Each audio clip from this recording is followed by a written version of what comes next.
तो एफडीआई के मुद्दे पर सरकार झुकी, क्या विपक्ष उसे झुकाने में कामयाब रहा? इसी मुद्दे पर चर्चा करेंगे। एफडीआई को लेकर के जो नीति सरकार की तरफ से बनाई गई और आखिर क्या वजह है कि सरकार चाहती है कि ये लागू हो जाए, विपक्ष नहीं चाहती कि लागू करे। इसी बहस के लिए हमारे साथ स्टूडियो में आज मौजूद है सुबोध मिश्रा, जो कि वरिष्ठ पत्रकार हैं, साथ ही डॉक्टर समित पात्र, जो कि प्रदेश प्रवक्ता हैं बीजेपी के, वो भी हमारे साथ स्टूडियो में मौजूद है। साथ ही आपको बता दें कि प्रदीप टमटा, जो कि सांसद हैं कांग्रेस के, वो हमारे साथ मौजूद हैं। और इस पूरे बहस में हमारे साथ कमाल फारूकी जी भी मौजूद रहेंगे, जो कि समाजवादी पार्टी से हैं।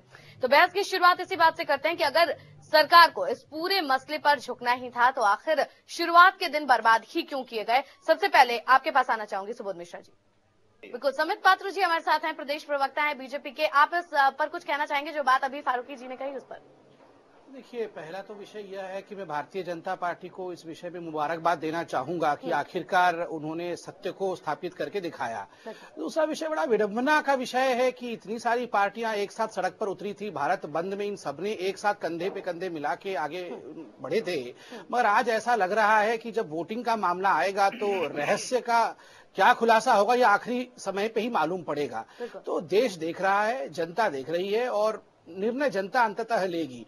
घुमा फिरा के बातें करने की आवश्यकता नहीं है, क्योंकि सत्य के साथ या तो आप खड़े हैं या तो खड़े नहीं हैं, दो मत नहीं हो सकता है। बिल्कुल फारूकी साहब, आखिर इस सस्पेंस को बनाए रखने के पीछे की वजह भी जरूर जानना चाहेंगे। अच्छा है ना, आपकी टीआरपी बढ़ी रहेगी।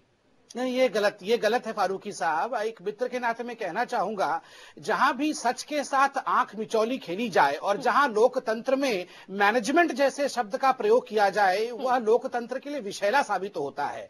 सच सच होता है, सच के साथ किसी प्रकार की लुका छिपी खेलने की आवश्यकता नहीं है। यदि आप कह रहे हैं कि किसानों के लिए और फुटकर व्यापारियों के लिए आपके मन में दर्द है, तो आप खुल के कहिए, हम इसका विरोध करते हैं, करते थे और सदन के पटल में भी विरोध करेंगे। उसमें किसी प्रकार का रहस्य होना और उसमें मैनेजमेंट का इन्वॉल्व होना लोकतंत्र के लिए ठीक नहीं है। कुछ कहना चाह रहे हैं तो वो तो आपकी ख्वाब पूरा होगा नहीं। फारूकी साहब, हम नहीं चाहते हैं कि आप बीजेपी के साथ खड़े होकर विरोध करें, मगर आपसे ये निवेदन करते हैं कि आप सच के साथ खड़े बराबर का है कि हम इसको यूपी में नहीं आने देंगे। और कैसा स्पष्ट चाहिए आपको? फारूकी साहब, अगर आप एफडीआई का विरोध करते हैं, अगर आपकी पार्टी एफडीआई का विरोध करती है और बीजेपी भी अगर एफडीआई का विरोध करती है, तो क्या आप एफडीआई का विरोध करना, बीजेपी का पक्ष लेना कहेंगे या एफडीआई का विरोध करना कहेंगे? एक मानक के तौर पर इसको जरूर मैं समझना हम एफडीआई का विरोध करना चाहेंगे, बीजेपी के साथ नहीं खड़ा होना चाहेंगे। बिल्कुल, हमने आपसे कहा ही नहीं फारूकी साहब कि आप हमारे साथ खड़े हों। हम तो आपसे और बाकी विपक्ष के नेताओं से यही गुहार कर रहे हैं कि यदि आप एफडीआई के खिलाफ हैं तो यहां बीजेपी कहां बीच में आई? बीजेपी भी खिलाफ है, बीजेपी भी सदन के पटल पे इसके खिलाफ अपना वक्तव्य रखेगी, वोट करेगी। आप भी इसके खिलाफ करें। इसमें बीजेपी क्या चाहती है, क्या नहीं चाहती है, यह विषय तो आता ही नहीं है। देखिए, मैं इस पे एक बात कहना चाहूंगा। जैसे अभी मैंने दोनों के विचार सुने, घोषणा पत्र देख लीजिए, बिल्कुल घोषणा पत्र में नहीं है और ये प्राइवेट बिल के अंतर्गत पार्टी में चर्चा जरूर हुई थी, किंतु कभी भी कैबिनेट ने इस प्रस्ताव को नहीं रखा था। बल्कि टमटा साहब, मैं आपसे कुछ पूछना चाहता हूँ। टमटा साहब, आप वरिष्ठ हैं, मैं आपसे कुछ पूछना चाहता हूं, क्या ये सच नहीं है कि जब इस विषय पर एफडीआई इन रिटेल पर भारतीय जनता पार्टी में चिंतन किया गया था, मात्र चिंतन किया गया था, तो आदरणीय मनमोहन सिंह जी ने सदन में ये नहीं कहा था कि इससे अनएम्प्लॉयमेंट बढ़ेगी, किसी भी कीमत पर एफडीआई इन रिटेल हिंदुस्तान में नहीं आना चाहिए? क्या आपके प्रियरंजन दास मुंशी ने, टमटा साहब एक बात क्वेश्चन सुन लीजिए प्लीज, आप बड़े हैं, मैं आदर सहित कह रहा हूं, क्या आपके प्रियरंजन दास मुंशी ने ये नहीं कहा था कि एफडीआई इन रिटेल देशद्रोह का विषय है, इसलिए देशद्रोह ना करे?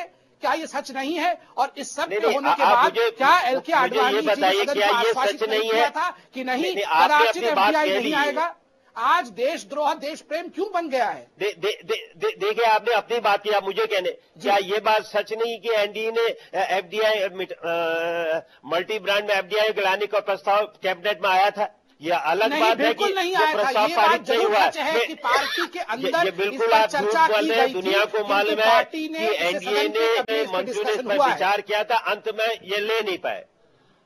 सबसे बड़ी बात गलत संदेश। स्वाभाविक है कि प्रश्न लगेगा, आप देश को बेचने का प्रयास करेंगे, देश को बेचने का प्रश्न करेंगे। सवाल है इस देश में किस तरह से वोटिंग नहीं करनी, हम डेफिनेटली मौसी के ऐसा काम करें जो मुल्क के लिए भी बेहतर हो, किसानों के लिए भी बेहतर हो और हमारे जो फुटकर कारोबार करने वाले उनके लिए भी बेहतर हो। फारूक साहब, एक मित्र के नाते कभी कभी हंसी मजाक भी होना चाहिए। कहीं रहस्य ये तो नहीं कि आप वॉकआउट कर जाएंगे? मकसद ये भी आप जैसे आपने सजेशन दिया है, आपकी सजेशन का ख्याल रखा जाएगा। मुझे लगता है रहस्य तो यही है। खैर, मजाक के तौर पे पूछा मैंने। बिल्कुल फारूकी साहब, तो अब ये अटकलें लगाई जा रही है और ये बात कही जा रही है कि समाजवादी पार्टी तो यही कर सकती है कि सदन से वॉकआउट कर जाएगी। सारे ऑप्शन हमारे खुले हैं। बिल्कुल, ऑप्शन सारे खुले हुए हैं। प्रदीप टमटा साहब, आप कुछ कहना चाह रहे थे? नहीं, हमें पूरी तरह से भरोसा, हमें सरकार को कोई संकट नहीं है। और आप पहले ही देख चुके हैं, जो भारतीय जनता पार्टी के लोग एफडीआई के बहाने से क्या कहेंगे? क्या लोकतंत्र पर राजनीति हावी होती हुई नजर आ रही है? डॉक्टर साहब की तरफ रुख करूंगी, क्या कहना चाहेंगे आप?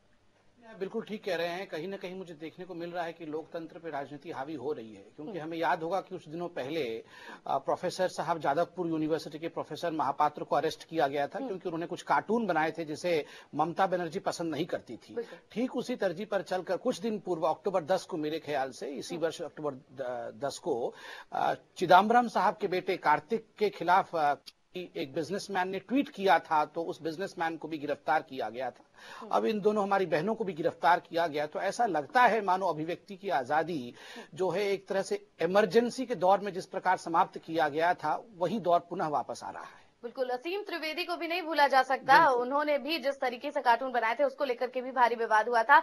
अभी सख्ती से, बहुत सख्ती से सरकार को भी और अदालत को भी ये कहना चाहिए कि, बल्कि मैं याद दिला दूं, आज जो है, आज इसमें अदालत में केस हो गया है। मैं तो बल्कि श्रेया, जो लड़की जिसने केस किया है, पीआईएल दाखिल किया है और सुप्रीम कोर्ट ने पीआईएल को एक्सेप्ट किया है, उसे कांग्रेचुलेट करूंगा कि श्रेया ने आज पीआईएल डाला है कि सेक्शन 66A जो आईटी एक्ट का है उसको बदला जाए, जिसके अंतर्गत ये सारी गलतियां हुई हैं। बल्कि सुप्रीम कोर्ट के जो हमारे चीफ जस्टिस, उन्होंने खुद कहा है कि आपने किया, बहुत धन्यभागी हैं आप नहीं करती तो हम खुद सुओ मोटो नोटिस लेके इस विषय पर अध्ययन करेंगे। हालांकि सवाल तो ये भी उठ रहे हैं, प्रदीप टमटा जी आपके पास आना चाहूंगे। सवाल तो अब ये भी उठ रहे हैं कि जिस कानून के तहत ये गिरफ्तारी हुई है उस कानून को ही खत्म कर देना चाहिए।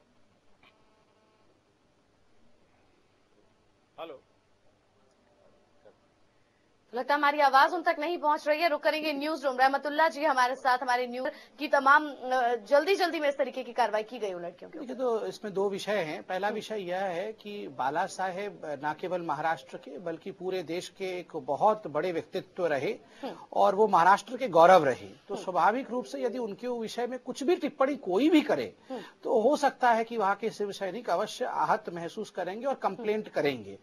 उनका कंप्लेंट करना, उनका आहत महसूस होना एक स्वाभाविक प्रक्रिया है, किंतु जो कानून के रखवाले हैं वो कानून को ताक पे रखते हुए गिरफ्तारी करें, यह ठीक नहीं है। तो किस पुलिस ने किया? महाराष्ट्र में जो सरकार है वो ना तो शिवसैनिक का है और ना ही भाजपा की सरकार है। केंद्र में भी भाजपा की सरकार नहीं है और शिवसेना का कोई उसमें गठबंधन नहीं है। तो जिस पुलिस ने किया, उस पुलिस ने गलत काम किया है और इसमें कोई दो मत नहीं है कि इस प्रकार के विषयों की भर्त्सना और निंदा करनी चाहिए। किन लोगों ने तोड़फोड़ की इसके विषय में मैं बता नहीं सकता। भारतीय जनता पार्टी, जहां तक हमारे पार्टी का रुख है, मैं आपको बता दूं, जहां भी आर्जनी, तोड़फोड़ या कानून के साथ खिलवाड़ होती हो, हमारी पार्टी वहां खड़ी नहीं है। बिल्कुल, तो दूसरी है, इसमें उसी के मुताबिक ढालने की अपनी जरूरत है। जी, समय जी आप कुछ कह रहे हैं? मैं ये कह रहा था कि इसमें जो मुख्य बिंदु है जिससे हम भटक रहे हैं, वो बिंदु यह होना चाहिए कि क्या आईटी लॉ का सेक्शन 66A तुरंत बर्खास्त या बदलना नहीं चाहिए? हमें उसके अंतर्गत होना चाहिए, क्योंकि जब तक 66A है तब तक सरकार के पास और पुलिस के पास वो हथियार है कि वो आधी रात को हमको और आपको उठा सकती है अपने घर से। इसलिए 66A का बदलना नितांत आवश्यक है, बेहद जरूरी है। और ऐसे में इस पूरी प्रक्रिया को अगर देखें, जहां एक तरफ शिव सैनिक तोड़फोड़ करते हैं या वो समाप्त किया जाना चाहिए। इसमें मैं बता दूं आपको कि आज भी कपिल सिब्बल साहब का बयान है कि कानून तो खत्म नहीं किया जाएगा, मगर राज्य की पुलिस के ऊपर हम अंकुश अवश्य लगाएंगे और उन्हें हम कहेंगे कि इस तरह की गिरफ्तारी न की जाए।